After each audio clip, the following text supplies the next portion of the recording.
நீங்கள் ஒரு ஊசி போட வருகின்றீர்கள் என்றால் எனக்கு நினைவு வரும், அன்று நான் இந்த ஹாஸ்பிட்டலில் முன்பாக ஆர்ப்பாட்டம் செய்தேன், அதுக்காண்டி இந்த டாக்டர் பழி வாங்க போறாரு இல்ல, ஊசிக்குள்ள சொட்டு காத்த வச்சு அடிச்சு விட்டா சரிதானே எங்களோட வாழ்க்கை. சரி, உங்களுக்கு நீங்க நல்லவர்களாக இருக்கின்ற போதில் உங்களுக்கு மக்களை சந்தித்து உங்கள் பக்கம் உள்ள நியாயங்களை சொல்வதற்கு ஒரு நாள் என்றாலும் யோசித்திருக்கிறீர்களா? இன்று நாங்கள் பயப்படுகிறோம் என்றால் எங்களுக்கு உங்களிடம் வந்து மருந்தெடுக்கும் போது எங்களுக்கு பயமாகத்தான் இருக்கு. இது முதல் வரலாறாக அர்ஜுனா அவர்கள் தொடங்கி வைத்திருக்கின்றார். மக்களுக்காக வேலை செய்ய வந்தவர்கள் உங்களில் பிழை இல்லை என்றால் உங்கள் பக்க நியாயத்தினை நீங்கள் 24 பேரும் சேர்ந்து வந்து நாங்கள் அவரை இப்பொழுது மிக பெரிய உயரத்தில் வைத்திருக்கின்றோம். ஹாஸ்பிட்டல் நேரத்தில் பிரைவேட்டுக்கு போகாதவர்கள், அப்படி இங்கு சொல்லப்பட்ட தவறுகளில் ஈடுபடாதவர்களாய் இருந்திருந்தால். அனைவருக்கும் வணக்கம். இந்த சாவச்சேரி ஹாஸ்பிட்டல் பிரச்சனை பெரிய ஒரு உதாரணமாக பிடித்து இன்று மக்கள் மனங்கள் மிகவும் பாதிக்கப்பட்டு இந்த சாவச்சேரி பிரதேசத்தில் உள்ளவர்கள் மனநிலைகள் கொந்தளித்து காணப்படுகின்றது. இந்த 24 டாக்டர்மாரும் மக்களை ஒரு வீதம் கூட யோசிக்காது தாங்கள் பணி புறக்கணிப்பெல்லாம் செய்திருக்கின்றீர்கள். சரி, நீங்கள் மிக நல்லவர்கள், உங்களை போன்று இங்க நல்லவர்கள் இவ்வுலகத்தில் கண்டுபிடிக்கவே முடியாது என்று வைத்துக் கொள்வோம். சரி, உங்களுக்கு நீங்க நல்லவர்களாக இருக்கின்ற போதில் உங்களுக்கு மக்களை சந்தித்து உங்கள் பக்கம் உள்ள நியாயங்களை சொல்வதற்கு ஒரு நாள் என்றாலும் யோசித்திருக்கிறீர்களா? உங்களில் பிழை இல்லைத்தானே? நீங்க அப்படி என்றால் உங்கள் பிழை இல்லை என்பதை மக்களுக்காண்டித்தானே நீங்க வேலை செய்ய வந்த நீங்கள். அப்ப சேவை நிலம் தானே உங்கள் வேலை, சேவைதான் முக்கியம், அதுக்கு அடுத்துதான் மிகுதி அனைத்தும். அப்படியாயின் நீங்கள் மக்களுக்காக வேலை செய்ய வந்தவர்கள் உங்களில் பிழை இல்லை என்றால் உங்கள் பக்க நியாயத்தினை நீங்கள் 24 பேரும் சேர்ந்து வந்து நாங்கள் ஒரு நாள் ஏதாவது ஒரு திகதியினை தேர்ந்தெடுத்து இன்று நாங்கள் மக்களுக்கு முன்னாக எங்களது பிரச்சனைகளை சொல்ல போகிறோம் என்று சொன்னால் நாங்கள் மக்கள் அனைவரும் பெறுவோம். மக்களும் உங்களிடம் கேள்விகளை கேட்போம், நீங்களும் உங்கள் பக்க நியாயத்தை சொல்லி உங்கள் நியாயம் சரியாக இருந்தால் நீங்கள் நல்லவர்கள், வல்லவர்கள். நீங்கள் 24 பேர் சேர்ந்து நின்று எங்களுக்காக குரல் கொடுத்து இதுவரையும் ஹாஸ்பிட்டல்களில் தங்கள் பிரச்சனை மக்களுக்கு நடக்கும் பிரச்சனைகளை மக்களாக வெளியிட்டால் தவிர அந்த ஹாஸ்பிட்டலில் வேலை செய்பவர்களோ அல்லது டாக்டர்களோ வெளியே சொன்னதாக சரித்திரம் இல்லை. இது முதல் வரலாறாக அர்ஜுனா அவர்கள் தொடங்கி வைத்திருக்கின்றார்.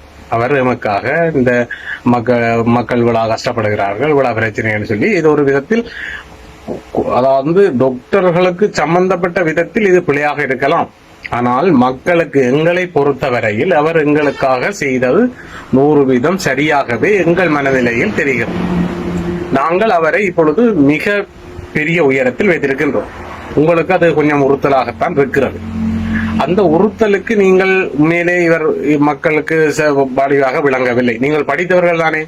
நீங்கள் எங்களுக்கு ஒரு நாள் இன்றைக்கு 8ஆம் தேதி உங்களுக்கு நாங்கள் 24 பேரும் சேர்ந்து எங்கள் பக்கம் பிழை இல்லை என்பதை நாங்கள் நியாயப்படுத்துகிறோம் என்று சொல்லி நீங்கள் ஒரு நாள் எங்களுக்கு சாவச்சேரி மக்களை கூப்பிட்டு ஒரு விளக்கத்தினை கொடுத்திருந்தீர்கள் என்றால் அது நியாயம்தான். நீங்கள் ஹாஸ்பிட்டல் நேரத்தில் பிரைவேட்டுக்கு போகாதவர்கள், அப்படி இங்கு சொல்லப்பட்ட தவறுகளில் ஈடுபடாதவர்களாய் இருந்திருந்தால் இவ்வளவு காலமும் இழுத்திருக்க தேவையில்லை. இத்தரைக்கு நீங்கள் உங்கள் பக்க நியாயத்தினை சொல்லி இருப்பீர்கள். நீங்கள் வருவதற்கு மிகவும் பயப்படுகிறீர்கள், வெளியால் வருவதற்கு பயப்படுகிறீர்கள். மக்களை உங்களுக்காக மக்கள், நீங்கள் மக்களுக்காகத்தான் நீங்கள்.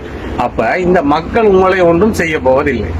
ஏனென்றால் நாங்கள் உங்களை கடவுளாக பார்த்தவர்கள் இன்று நாங்கள் பயப்படுகிறோம் என்றால் நாங்கள் இந்த ஹாஸ்பிட்டல்ல இவ்வளவு அசௌகரியங்கள் நிகழ்ந்திருக்கின்றதுன்னு சொல்லி நாங்களை பல மீடியாக்கள் பல வீடியோ எடுத்திருக்கின்றது. அந்த வீடியோக்கள் எல்லாம் எல்லா வலைத்தளங்களிலும் இருக்கிறது என்றும் எங்களுக்கு தெரியும்.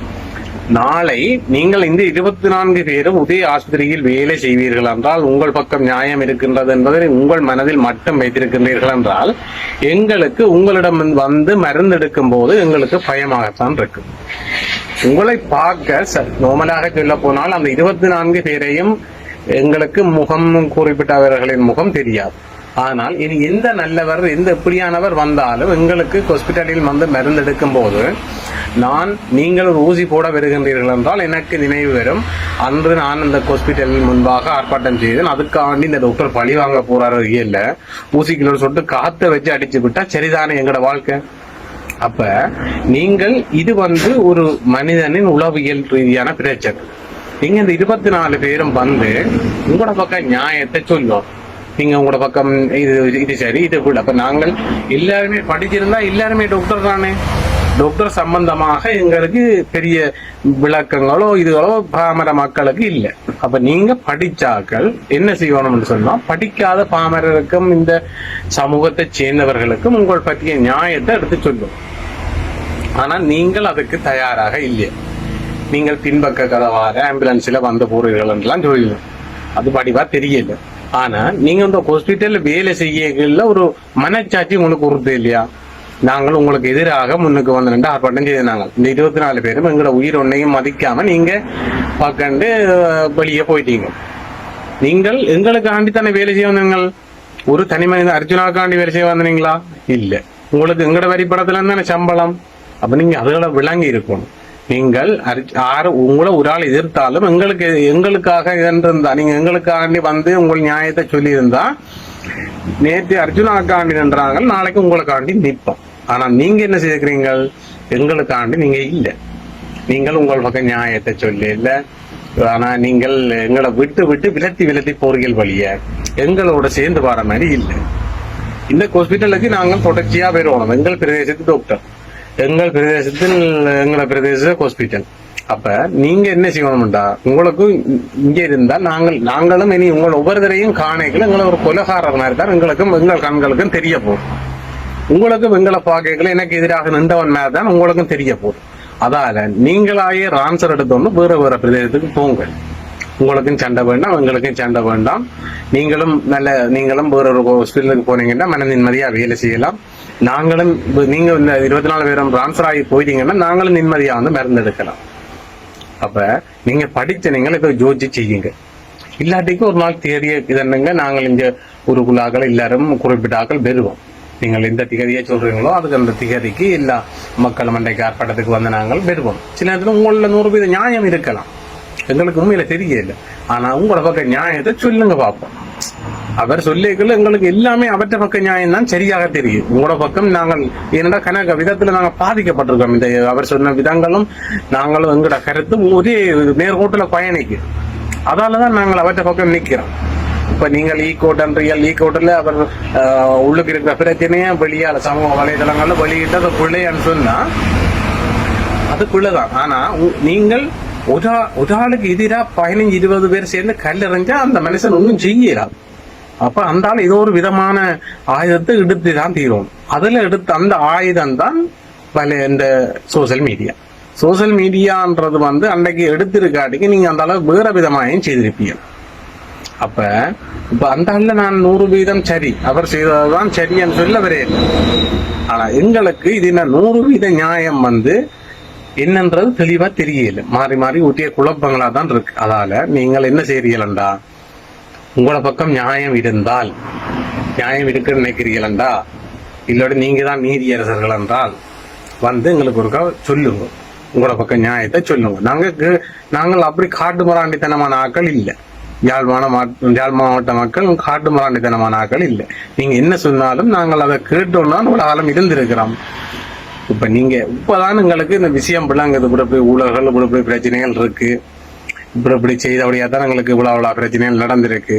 நீங்க யோசிச்சு பாருங்க, குடிகாமத்திலேயோ சாவச்சேரியிலையோ மீசாலையிலோ இன்னைக்கு ஒரு ஆக்சிடென்ட் நடந்தா நாங்க இந்த ஹாஸ்பிட்டலுக்கு கொண்டுறோம், நீங்க இதுல இருந்து இன்னொரு வாகனம் எடுத்து ஏற்றி கொண்டு போய் இதுல பதிவுகள் எல்லாம் மேற்கொண்டு போக 1/2 மணித்தியாலம் 3/4 மணித்தியாலம் செல்லும். ஆனா இதே நாங்கள் எங்கட வாகனத்துல நேரடியா யாழ்ப்பாணம் கொண்டு போனா சில நேரம் காப்பாற்றலாம்.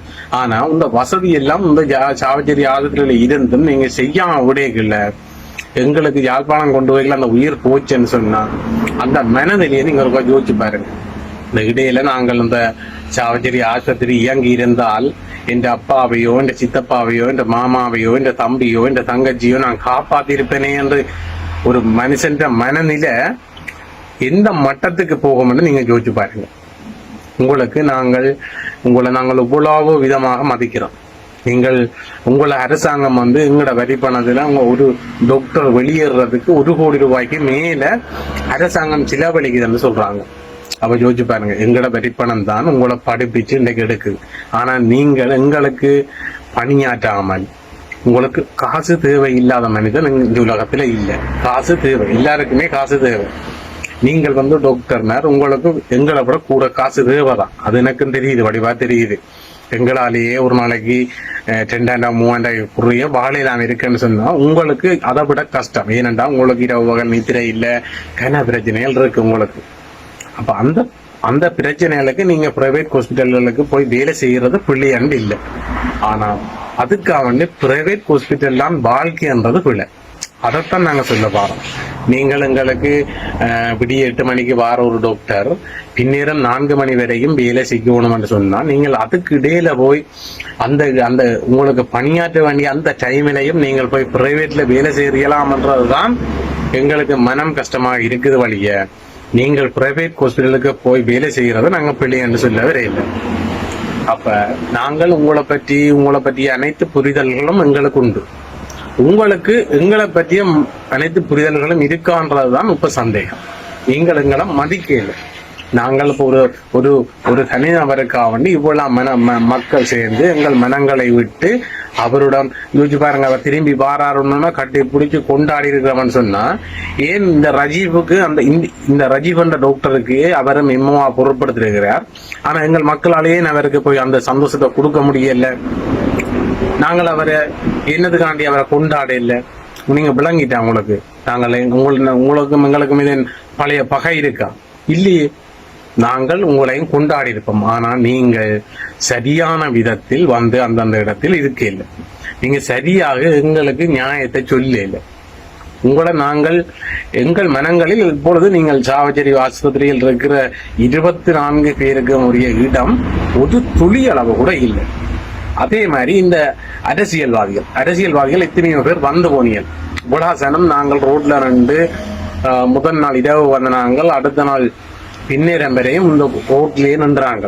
அப்ப இவ்வளவு மனக்குமுறல் இருந்தா யோசிச்சு பாருங்க, ஒரு மனிதன் ரோட்ல படுகடையா கிடந்து இந்த போராட்டத்துக்கு ஊக்குவிச்சிருப்பான். அப்ப நீங்க அது விளங்காம இந்த அரசியல்வாதிகளும் நீங்கள் சும்மா நாடாளுமன்றத்துல கதைச்சு இதுவரைக்கும் எந்தவித நன்மையும் வந்ததா நான் பார்க்கல. ஒவ்வொருத்தரும் காட்டு கத்திரியல் பாராளுமன்றத்துல போய் அது பிரச்சனை இது பிரச்சனை. ஆனா இன்னார் கத்தியதுக்காக இந்த பிரச்சனை தீர்ந்ததுன்னு சொல்லி இதுவரையும் கேள்விப்படையில. நீங்க ஆனா சும்மா கத்திரியல் தான் எனக்கு வழியா விளங்குது. உங்களுக்கு எதிராக திருப்பி கத்துறாங்க, அப்படி பிரச்சனையும் நடக்குதுதான். ஆனா எந்த கத்தல்களும் எங்களுக்கு பிரயோசனமாக தெரியல. மற்றது நீங்கள் நாங்கள் உங்களை மதிக்காத போல உங்களை அந்த குடும்ப சேர்ந்த அரசியல்வாதிகள் உங்களை மதிக்கிற போலான்னு எனக்கு பார்க்க தெரியுது. ஏனென்றா உங்களுக்கு எங்கட பிரதேசத்துல நடக்கிற பிரச்சனையே அங்க போய் சொல்லி தீர்க்க இருக்கு. மற்ற உங்களுக்குள்ளேயே ஒரு ஒற்றுமை இல்லை. நீங்க எல்லாரும் தமிழர், ஆனா நீங்க கட்சி ரீதியா பிளந்து போயிருக்கு. ஒரு ஆள் வீடன்றியல், ஒரு ஆள் சைக்கிள் அன்றியல், ஒரு ஆள் வீணி அன்றியல், அப்படி என்று சொல்லி மாறி மாறி உங்களோட கட்சிகளுக்குள்ளேயே பிரச்சனை. நீங்க எல்லாரும் சேர்ந்து தமிழருக்காண்டி தானே போராடுறீர்கள் இல்லையா? அப்படி நாங்க தான் பிள்ளை அணைச்சிட்டோமா? நீங்க எல்லாம் தமிழருக்காண்டி தான் போராடுறீர்கள், நாங்க பிள்ளை அணைச்சிட்டோமா? நீங்க சரியா தமிழர்களுக்கு தான் போராடுறீங்களா? நீங்க உங்களுக்கு எல்லாருக்குமே ஒரே கோட்ல நிக்கலாம இருக்கு. உங்களுக்கு என்ன பிரச்சனை? ஒரே கோட்ல நிக்கிறதுக்கு என்ன பிரச்சனை?